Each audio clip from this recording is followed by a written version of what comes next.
निचरी निचरी 2-3 वटा हालेँ। त्यसपछि चाहिँ अब यसले घोल्ने पालो हुन्छ, चट्ट लाग्यो मेरो पालो। सो हे गाइज, म मिस्टर शक्ति मगर फेरि पनि आइसकेँ मिनी ब्लग लिएर। र आज चाहिँ हामीहरू बुढाबुढीले घरमै चटपटी बनाएर खाऊँ भन्ने सल्लाह भयो। त्यसपछि चाहिँ मैले तयारी गर्न लाएँ। सबै प्याज स्याज गाजर काँक्रा सबै काटेर होइन, ग्रिन पिस सब हालियो। अनि आलु बोइल गरेर अलिकति आलु पनि हाल्यो, 2वटा आलु बोइल गरेर। त्यसपछि बुढीले चाउचाउ लिएर आइन्।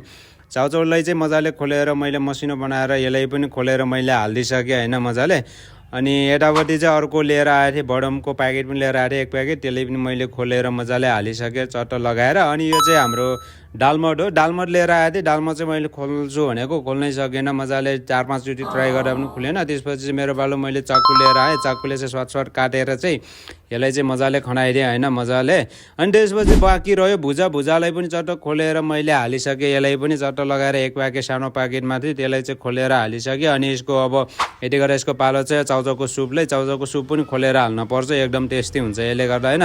यसलाई पनि खोलेर मजाले हालिदिएँ मैले चट्ट लगाएर यति गर्दा अनि अब बाँकी रह्यो कागतीलाई पनि मैले काटेर मजाले निचरी हालेँ। 2-3 वटा कागती होइन, स्वाद अनुसारको हाल्नुपर्ने हुन्छ। यसलाई चाहिँ मैले मजाले चटक्क लगाएर निचरी 2-3 वटा हालेँ। त्यसपछि चाहिँ अब यसले घोल्ने पालो हुन्छ, चट्ट लाग्यो मेरो पालो। चट्ट डन्डा समाएर ड्याङ घोल्न लाएँ होइन, कर्चे समाएर चाहिँ यसलाई चाहिँ मजाले घोले एकदम जति हल्का गिलो हुनसम्म चाहिँ मजाले घोल्नु पर्ने हुन्छ होइन।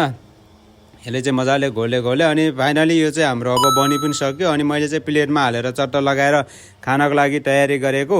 चट्ट लागेर खाएको एकदमै मजा आयो होइन। आज एकदमै घरमै पनि स्पेसल बन्ने रहेछ, मजाको एकदम बनाएर खायौँ। अनि यतापट्टि चाहिँ हाम्रो छोराले पनि खाएर आएको थियो, ड्याम मिठो लगाएर चट्ट लगाएर छोराले पनि ड्याङ बनाएर आएको थियो होइन, चटक्क लगाएर। अनि यतापट्टि मैले पनि जाम हानिरहेको थिएँ, एकदमै मजा आइरहेको थियो। अनि यतापट्टि हाम्रो बुढीले चाहिँ बाटैसँग बसिरहेको थियो, बनाएको भाँडैसँग चट्ट लगाएर बसिरहेको थियो। यति गर्दा आजको भिडियो पनि सक्यो। भेटौँला बाइ नेक्स्ट भिडियोमा।